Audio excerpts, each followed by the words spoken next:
One subtlety I'd like people to know about, many people know about the fact that the CDC changed its quarantine guidelines from 14 days for those that are high risk exposure to 10 days. And there was another subset in which you could test out if you were asymptomatic, and on day 5, if you got a negative test, you could then undo your quarantine thereafter.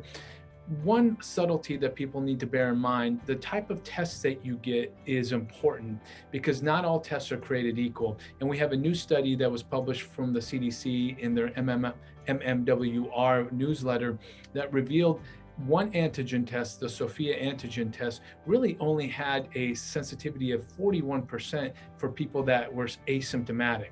So if you're in that quarantine group where you're exposed to somebody, but you're feeling well and you want to test out of quarantine, it's important that you get a PCR test. And I'll say that again, a PCR test is really the only way to accurately test your way out, because the antigen tests, especially for people that are asymptomatic, are not sensitive enough to pick this up. And I want people to be aware of this as kids start getting out of their quarantine and maybe want to test their way out. Please bear in mind, it needs to be the highly sensitive PCR test to test your way out accurately.